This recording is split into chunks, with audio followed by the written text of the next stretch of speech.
Saudara pendengar yang kami kasihi dimanapun Anda berada, Anda kembali bersama kami pada acara Telaga Tegur Sapa Gembala Keluarga. Saya Gunawan Santoso dari Lembaga Bina Keluarga Kristen, dan kali ini saya bersama Ibu Wulan, Sarjana Teologia, akan berbincang-bincang dengan Bapak Pendeta Dr. Paul Gunadi. Beliau adalah seorang pakar dalam bidang konseling serta dosen di Seminari Alkitab Asia Tenggara, Malang. Perbincangan kami kali ini tentang seks dalam berpacaran. Kami percaya acara ini pasti bermanfaat bagi kita sekalian, dan dari studio kami mengucapkan selamat mengikuti. Pak Paul, kita tahu bahwa seks semasa berpacaran itu ditabukan atau tidak boleh dilakukan, tetapi justru pada masa berpacaran itu dorongan untuk melakukan hubungan seks itu tinggi sekali, Pak Paul. Apakah memang faktanya seperti itu? Benar, Pak Gunawan. Begini, pada masa-masa berpacaran, pria dan wanita itu berada pada masa yang memang muda, dan hormon seksual berkembang pada masa remaja dan sedang giat-giatnya ya, produktif pada masa-masa akhir remaja dan pemuda awal. Jadi dengan kata lain, secara biologis desakan-desakan seksual itu sangat kuat. Kita adalah makhluk seksual, Pak Gunawan. Jadi karena kita makhluk seksual, kita mencari pengekspresian secara seksual pula. Ya, kita ini makhluk emosional, maka kita mencari pengekspresian secara emosional. Kita ingin bisa tertawa, kita ingin kadang-kadang bisa marah waktu kita sedang marah dan sebagainya. Kita juga makhluk rasional, kita ingin mengetahui hal-hal yang baru, kita ingin belajar, kita ingin menambah ilmu, kita ingin bisa berpikir, ya. Kita juga makhluk rohani, kita ingin mempunyai kontak dengan Tuhan, ya. Seperti yang dikatakan oleh Agustinus, jiwaku tidak akan damai sebelum aku bersama dengan Tuhan. Jadi itu adalah wujud dari kenyataan kita makhluk sosial. Kita juga adalah makhluk biologis, ya. Kita perlu makan, minum, makanya kita mencari pengekspresian juga secara biologis. Salah satunya adalah kita juga makhluk seksual. Jadi tidak ada salahnya dengan kodrat seksual ini. Ini adalah pemberian Tuhan. Nah, yang perlu kita jadinya soroti bukan bagaimana menghilangkan, ya, desakan-desakan seksual ini. Ini adalah pemberian Tuhan. Tapi bagaimana kita bisa mengaturnya. Nah, ini yang harus menjadi pertimbangan semua anak-anak Tuhan yang sedang dalam masa berpacaran. Ya, itu pergumulan itu menjadi lebih berat karena kita yang hidup pada zaman ini itu mempunyai kesempatan yang terbuka sekali gitu, Pak Paul. Jadi pengawasan dari lingkungan, dari masyarakat, dari orang tua bahkan agak berkurang, padahal kesempatan-kesempatan untuk melakukan hubungan seksual di luar nikah ini terbuka sekali itu, Pak Paul. Itu betul sekali. Jadi saya harus akui lebih sulit menjadi pemuda sekarang daripada misalkan 30 tahun yang lampau. Ya, kita harus melawan tantangan bukan saja secara biologis dari dalam tubuh kita, tapi juga desakan yang datang dari luar, ya, film, video dan sebagainya, majalah, buku yang bisa sangat merangsang libido kita. Tapi mungkin juga ada kesalahpahaman, Pak Paul, di kalangan para muda ini terhadap ya seks itu sendiri, Pak Paul. Apakah memang ada? Saya kira ada. Nah, ini yang perlu kita luruskan ya, Pak Gunawan. Misalkan yang pertama ini nih ya, ada yang beranggapan selama didasari atas cinta, seks diperbolehkan. Ya, jadi ukurannya atau patokannya adalah cinta itu sendiri. Selama ada cinta, ya boleh melakukan hubungan seksual. Kalau tidak mencintai, ya jangan. Nah, itu yang ditabukan. Nah, ini keliru ya, sebab tidak pernah cinta menjadi ukuran ya boleh tidaknya hubungan seksual itu dilakukan. Papa, pandangan keliru ini ada nggak hubungannya dengan kurangnya bimbingan di rumah, di gereja, di sekolah? Karena kalau istilah seks itu muncul, itu merupakan kayaknya jangan diomongin deh, tabu gitu loh, Pak Paul. Jadi anak-anak mencari sendiri, mengerti sendiri, jadi ya keliru gitu. Bisa sekali Bu Ulan. Jadi kadang-kadang kita ini sebagai pendidik, sebagai rohaniwan, enggan ya menyinggung soal-soal seks. Akibatnya anak-anak muda ya mencari jawaban itu sendiri, dan ada kalanya atau seringkali mereka mendapatkan jawaban yang keliru. Apalagi misalkan ya budaya yang sudah beredar di sekitar kita adalah budaya yang memang membolehkan hubungan seksual ini. Jadi bukan rahasia umum, para mahasiswa atau para pemuda-pemudi sudah begitu jauh sekali dalam masa berpacaran mereka. Jadi teman-teman melakukan dan teman-teman berkata yang penting ya cinta. Nah akhirnya mereka juga terpengaruh oleh pandangan ini. Ya, atau mungkin mereka merasa sudah begitu yakin bahwa dia akan menikah dengan pacarnya itu, Pak Paul. Ya, karena ia sudah mencintai dan sudah memiliki komitmen untuk menikah. Jadi ya sama saja lakukan sekarang atau nanti. Tidak ya, jadi firman Tuhan memang melarang, jadi tidak pernah cinta menjadi dasarnya. Yang berikutnya adalah ini Pak Gunawan ya, kenapa kok kadang-kadang orang bisa salah paham mengenai seks. Yaitu selama tidak membuahkan anak, seks diperbolehkan. Ya, jadi yang penting dijaga, jangan sampai mempunyai anak. Nah nanti kalau sudah menikah barulah punya anak. Tidak juga ya. Tidak pernah ukuran punya anak atau tidak menjadi patokan boleh apa tidak melakukan hubungan seksual. Ya meskipun tidak membuahkan anak, tetap memang tidak boleh. Pak Paul, ada hubungannya nggak dengan misalnya mereka berpacaran dengan pola seperti ini begitu, terus memang berhasil jaga nggak punya anak, terus akhirnya menikah begitu, nggak diputusin gitu. Terus waktu menikah itu ada akibat tertentu nggak karena pola waktu pacaran seperti itu gitu Pak Paul? Salah satu hal yang bisa muncul ya dalam pernikahan kalau sudah terlibat dalam hubungan seks bebas adalah kehilangan kepercayaan. Ya, kalau kita tahu bahwa pasangan kita itu tuh gampang ya memberikan tubuhnya, nah kita akan tidak bisa tidak ya memikirkan kemungkinan itu tatkala pasangan kita pergi berdua dengan lawan jenis, misalkan teman sekantornya.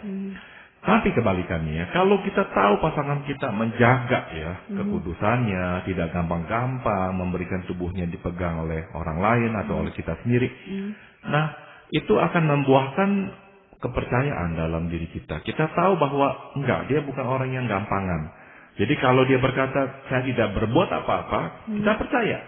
Membandingkan dengan orang yang terlibat seks bebas. Sewaktu pasangannya pergi dengan orang lain dan kita misalkan bertanya, apa yang kamu lakukan? Dia berkata, tidak ada yang kami lakukan. Tidak-tidaknya muncul keraguannya. Benar tidak? Dia tidak berbuat apa-apa. Dari manakah muncul keraguan itu? Dari pengalaman di masa berpacaran. Iya. Tetapi sekarang ini kan banyak alat-alat kontrasepsi itu yang bisa dipakai oleh para muda kita itu untuk mencegah kehamilan itu, Pak Paul. Ya, memang itu semua tersedia dan makin ya mendorong orang untuk melakukannya. Tapi tetap kita harus menolak dan berkata meskipun tidak membuahkan anak, tetap tidak boleh. Karena memang standarnya bukan ukuran itu ya, punya anak atau tidak. Iya. Hal yang lain apa Pak? Kesalahpahaman yang lain adalah ini. Selama disepakati kedua belah pihak bahwa seks hanyalah aktivitas yang bersifat hiburan ya, seks diperbolehkan. Banyak anak-anak muda yang berpikir begitu. Seks adalah ya entertainment, bagian yang fun ya, yang aktivitas yang fun, yang menyenangkan. Jadi lakukan saja, nggak apa-apa kok. Tidak ya, ini bukan aktivitas hiburan. Seks tidak pernah digampangkan seperti itu oleh Tuhan. Ya, seks jauh lebih mulia dari sekadar hiburan. Ya mungkin norma-norma itu juga sudah orang tidak lagi seketat dulu bahwa keperawanan itu sudah tidak lagi dipersoalkan, keperjakaan juga tidak lagi dipersoalkan. Apakah itu membuka peluang?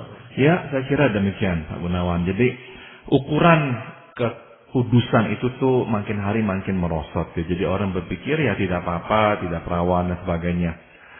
Walaupun sebetulnya ya, kalau kita bertanya kepada orang ya, engkau memilih yang mana? Yang belum pernah berhubungan apa yang sudah berhubungan? Saya kira orang dengan jujur akan berkata, saya akan memilih, kalau bisa ya, yang belum pernah berhubungan. Jadi meskipun orang melakukannya, tapi sebetulnya di dalam hatinya itu tetap ada standar itu tuh, standar kekudusan. Dia ingin yang sebetulnya belum pernah berhubungan. Nah, itulah yang kita tetap harus jaga ya. Berarti ada semacam suatu panduan umum gitu Pak Pol, yang bisa digunakan oleh mereka yang sedang berpacaran. Iya Pak Gunawan. Nah, ini akan kita bahas ya. Yang pertama adalah standar yang jelas ya, standar yang jelas. Firman Tuhan melarang hubungan seksual di luar pernikahan. Nah, saya akan bacakan dari 1 Korintus 6, 13 hingga 18. Tetapi tubuh bukanlah untuk percabulan, melainkan untuk Tuhan, dan Tuhan untuk tubuh. Tidak tahukah kamu bahwa tubuhmu adalah anggota Kristus? Akan kuambilkah anggota Kristus untuk menyerahkannya kepada percabulan? Sekali-kali tidak. Jauhkanlah dirimu dari percabulan. Setiap dosa lain yang dilakukan manusia terjadi di luar dirinya. Tetapi orang yang melakukan percabulan berdosa terhadap dirinya sendiri. Ya, Tuhan memberikan suatu penguraian yang lengkap di sini ya tentang kenapa kok tidak boleh ya bercabul, tidak boleh berbuat mesum, berhubungan seksual di luar pernikahan ya. Karena memang ada panduannya itu tuh, yaitu kekudusan hidup. Dan tubuh kita ini adalah rumah Tuhan. Jadi kita nggak boleh mengotori rumah Tuhan dengan hal-hal yang mesum itu, yang tidak berkenan kepada Tuhan. Ada orang yang mungkin berkata begini Pak Gunawan, kenapa kok dipermasalahkan seks ini? Kan sama seperti kebutuhan biologis lainnya, kita makan, minum, ya nggak apa-apa. Sebetulnya itu pandangan juga keliru. Karena apa? Apakah makan dan minum tidak diatur oleh prinsip moral? Tetap diatur oleh prinsip moral. Misalkan, kalau kita makan sampai rakus, tidak peduli lagi kesehatan kita, itu sudah melanggar prinsip moral, yaitu kita tidak lagi hidup bijaksana ya, tidak lagi hidup dengan tepat gitu. Kehilangan perspektif dan keseimbangan. Kita harus mendahulukan kesehatan kita. Kok kita sembarangan makan rakus seperti itu? Ya, jadi sebetulnya semua aspek kehidupan ini mempunyai panduan atau hukum moralnya. Dan Tuhan ingin mengatur semua itu karena kita memang milik Dia. Nah, tubuh kita juga adalah milik Tuhan. Jadi Tuhan dengan tegas berkata, perlakukanlah tubuhmu itu tuh yang adalah milikku, yang adalah rumahku, dengan baik, dengan cara yang berkenan kepadaku. Ya, sebenarnya perintah Tuhan yang begitu jelas itu untuk kepentingan kita sendiri ya Bapak ya. Untuk kepentingan kita. Betul sekali. Sebab bukankah tadi saya sudah singgung, kalau kita tidak berhubungan ya, dan pasangan kita bisa melihat kebenaran hidup kita ya, dia juga akan respect kepada kita dan percaya kepada kita. Dan bukankah respect dan percaya adalah modal yang sangat besar untuk membina pernikahan yang baik? Pak Pol, saya mau tanya ayat firman Tuhan yang tadi Pak Pol sebutkan. Pertanyaan saya, pengertian atau definisi percabulan itu bagaimana gitu Pak Pol? Orang kan mengertinya secara umum kalau percabulan kalau kita melakukan dengan pelacur gitu. Jadi kalau dengan ya pacar sendiri ya nggak apa-apa gitu. Nah, batasan percabulan itu gimana Pak Pol? Kalau kita menggunakan dua istilah, yaitu perzinahan dan percabulan ya. Perjinahan berhubungan seksual dengan orang yang telah menikah. Ya. Jadi hukum Allah yang berkata jangan berzina, itu zina artinya berbuat mesum dengan orang yang telah menikah. Tapi juga firman Tuhan yang seperti kita bahas tadi menggunakan istilah percabulan. Percabulan mengacu kepada relasi seksual di luar pernikahan. Artinya orang ini tidak menikah atau belum menikah dan kita berhubungan seksual dengannya. Nah, ini bisa mencakup pelacur atau bisa mencakup istri kita, bisa mencakup pacar kita yang belum kita nikahi. Ya, kata percabulan itu sendiri berasal dari bahasa Yunaninya pornio ya, yang dari kata pornio itulah muncul kata porno.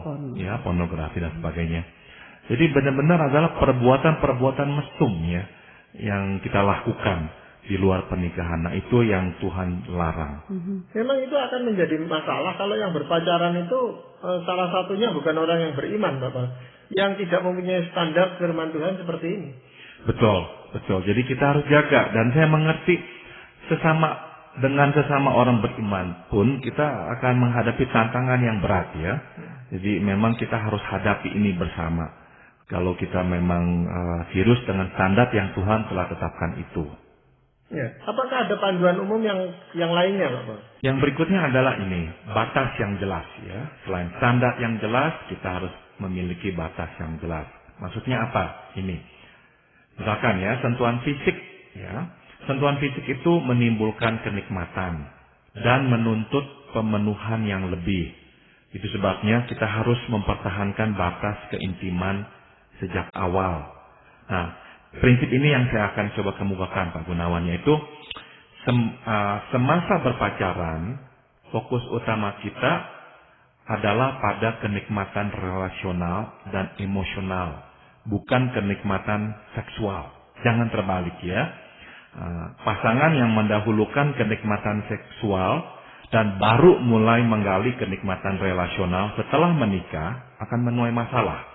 Ya, karena mereka nggak pernah bersama-sama ya membangun relasi itu dan mencicipi ya buah dari relasi yang mereka telah bangun itu. Nggak pernah. Mereka hanya mencicipi buah-buah kenikmatan seksual itu. Dan kenikmatan seksual bisa menggelapkan mata kita, ya bisa mengaburkan pertimbangan kita. Yang tidak cocok kita bilang cocok, yang kita tidak sukai kita bilang kita sukai, dan sebagainya. Karena apa? Karena kenikmatan seksual sudah menggantikan dan menutupi kelemahan-kelemahan yang lain yang seharusnya kita lihat. Maka kita harus sadari pada masa berpacaran, penekanan utama kita adalah pada kenikmatan relasional dan emosional. Setelah menikah, baru kita masuk ke tahap berikutnya, yaitu mencicipi kenikmatan seksual. Kenikmatan relasional ini yang Pak maksudkan seperti bagaimana, Pak?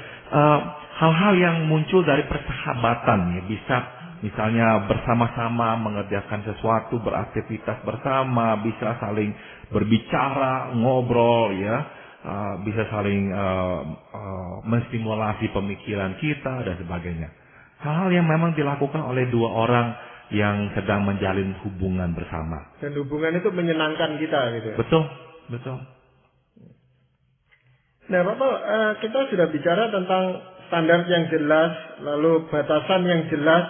Apakah ada hal lain yang perlu jelas juga, gitu? Yang terakhir adalah ini, Pak Gunawan, yakni relasi yang jelas. Ya, ada orang yang dengan mudah menyerahkan tubuhnya karena mengharapkan kejelasan status, ya. Dengan dia menyerahkan tubuhnya, dia pikir udah jelaslah status saya ini sekarang sebagai pacarnya lah atau apa. Ini keliru, ya. Status yang paling jelas dan aman ialah status nikah. Ya, seks menuntut tanggung jawab. Itu sebabnya dalam pernikahanlah seks menjadi aman karena adanya faktor tanggung jawab itu. Ya, di luar pernikahan tanggung jawab itu tuh tidak mempunyai gregetnya, tidak mempunyai giginya. Nah, pernikahanlah yang menyediakan greget itu, gigi itu, sehingga orang nggak bisa sembarangan, ya. Jadi jangan menyerahkan tubuh guna mendapatkan kejelasan status. Oh, terbalik. Kita mendapatkan kejelasan status, yakni status nikah, baru kita memberikan tubuh. Paul, ada teori yang saya pernah dengar seperti ini nih. Ada prinsip yang berbeda sekali antara pria dengan wanita.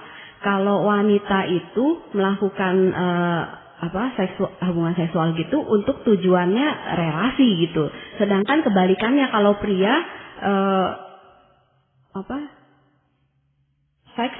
relasi untuk seks tujuannya. Benar, ya. Seperti itu, Bapak. Ya, jadi ada orang yang berkata begini, perempuan itu tuh memberikan tubuhnya guna mendapatkan kasih, ya. Jadi ya apapun dilakukanlah demi kasih yang mereka dambakan itu.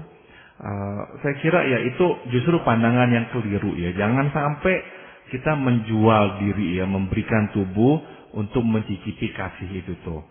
Ya. Kalau pria memang kebalikan jadinya. Untuk mendapatkan seks itu tuh pria memberikan kasihnya gitu. Nah, itu yang juga tidak benar, ya.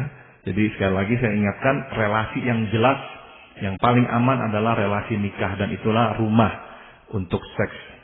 Ya, seringkali para katakan korban gitu aja, Bapak, ya, yang seringkali juga dialami wanita nih khususnya, mengatakan sebenarnya saya tidak bermaksud untuk melakukan hubungan seks, tapi saya itu dikelabui atau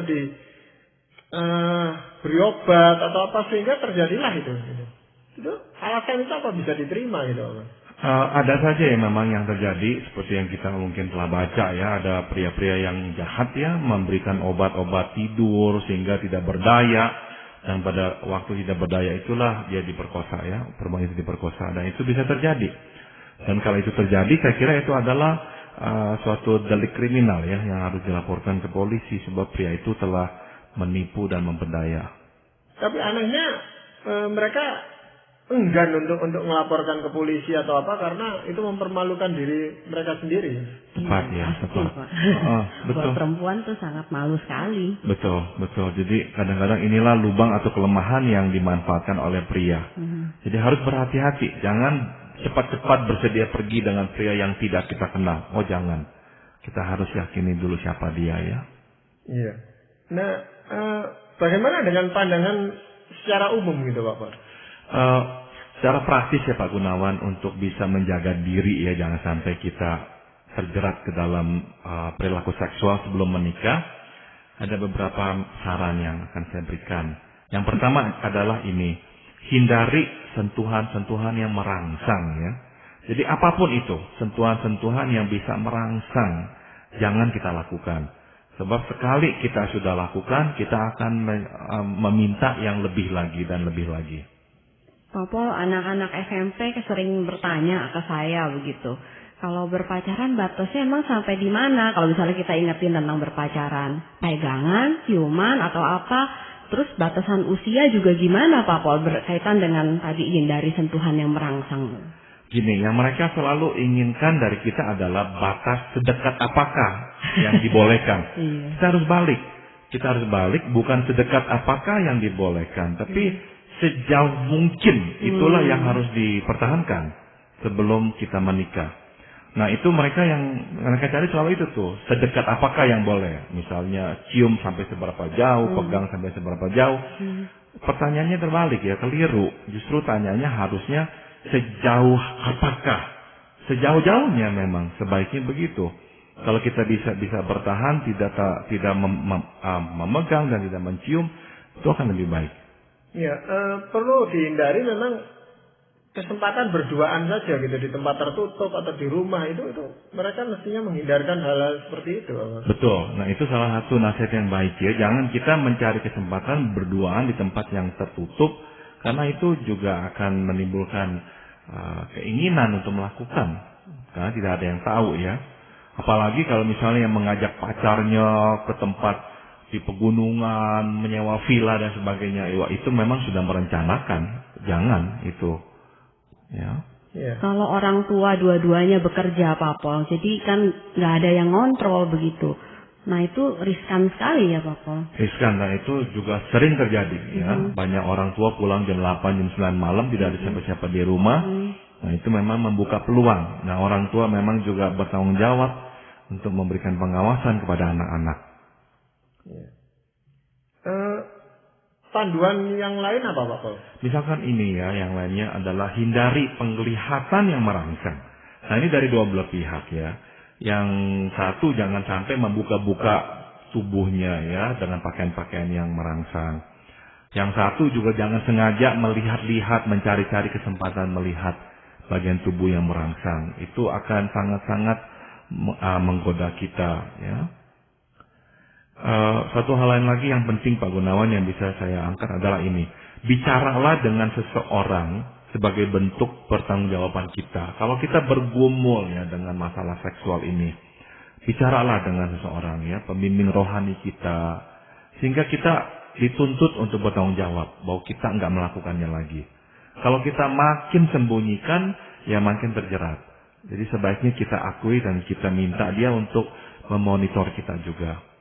Maksudnya kita bicara dengan orang lain itu bahwa kita pacaran dengan si A gitu Bapak? Kita pacaran dan kita sedang bergumul dengan masalah ini nih. Dan kita mau menjaga batas kita. Nah bisa nggak tolong engkau bertanya kepada aku secara berkala ya. Sehingga aku tahu aku harus bertanggung jawab kepadamu. Nah itu menolong ya. Menolong kita untuk akhirnya menjaga Sebab nanti kan kita harus bertanggung jawab kepada seseorang dan menceritakan sejauh mana kita telah bertindak. Mungkin itu lebih baik kalau anak itu bertanya kepada orang tuanya, Pak Pol, ya, dalam hal itu. Idealnya gitu. Jadi orang tua yang memonitor, meskipun saya tahu itu juga sulit ya, kadang-kadang anak-anak muda nggak terbiasa ya berbicara kepada orang tuanya mengenai soal seks. Tapi kalau dengan temannya apa enggak malu dia, Pak? Saya kira lebih baik sih dengan pembimbing rohani ya, atau kakak rohaninya yang bisa memonitornya. Bagaimana Pak Pol kalau misalnya katakanlah salah satu dari kami jadi membimbing rohani seseorang begitu atau sepasang ya, yang pacaran ini, tapi setelah dinasehati ya berulang-ulang masih melakukan lagi gitu loh Pak Pol, kami harus lakukan apa begitu? Yang saya bisa langsung pikirkan adalah ini ya. Pertama kita memberikan teguran-teguran itu. Tapi kalau orang masih terus ingin hidup dalam dosa, ya mungkin kita harus ambil tindakan yang lebih tegas lagi ya. Misalkan kita bisa katakan begini, apakah kau ingin bertobat? Kalau tidak ada keinginan sama sekali untuk bertobat, kita bisa minta dia misalkan untuk tidak datang ke persekutuan kita. Itu tindakan yang paling akhir. Ya.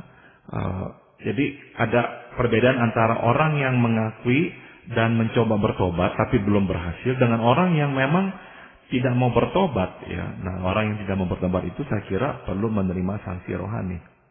Jadi seperti dikucilkan gitu, Pak Pol. Ya, kita bisa katakan misalkan saya mohon ya engkau tidak datang dulu. Sebab engkau memang tidak menunjukkan keinginan untuk bertobat sama sekali. Tindakanmu masih terus begini. Apalagi kalau misalkan dia mengemban jabatan ya di dalam kepengurusan gereja. Saya kira kita perlu berkata engkau tidak bisa menjabat. Ya, kalau dia bergumul dengan dosa itu, dia ingin bertobat, nah saya kira pendekatannya berbeda. Ya, kita menerima, kita mau menolongnya karena dia ingin bertobat. Kalau dikucilkan itu bukannya semakin dia jauh dari Tuhan, Pak Pol, atau masa dikucilkan itu kita juga tetap memantau, membimbing begitu, Pak Pol? Sudah tentu kalau memang dia terbuka ya kita tetap akan berhubungan dengan dia. Tapi kalau dia memang marah, dia tidak mau datang lagi ya sudah. Sebab dia datang pun kalau tidak punya hati untuk bertobat, berarti memang dia sudah menutup pintu terhadap Tuhan. Iya. Seringkali di dalam masa pacaran itu kan rasa toleransi itu tinggi sekali gitu Pak Pol ya. Jadi kita jadi sungkan, kita jadi merasa tidak enak dengan teman atau pacar itu kalau permintaannya dipegang aja, kamu kan pacarku, masa dipegang aja nggak mau, lalu dia mendirikan, tapi ya itu tadi, lalu berkembang terus gitu. Jadi kita jangan sampai ya terjebak oleh rasa sungkan. Nah ini rasa sungkan yang keliru ya. Kita sungkan menolak, kita takut mempermalukan dia. Jangan, justru ini hal yang baik kok. Jangan merasa sungkan melakukan hal yang baik dan jangan merasa melakukan hal yang baik itu akan mempermalukan orang. Ya tidak. Ya, ini untuk kebaikan relasi ini silakan tolak. Jangan malu untuk bertindak benar. Ada kekhawatiran nanti kalau ditolak dia sakit hati lalu meninggalkan kita gitu ya. Kalau memang itu harus terjadi kita terima ya bahwa itu adalah untuk yang baik. Sebab kita telah melakukan hal yang benar dan ya kita akan berani menanggung risikonya.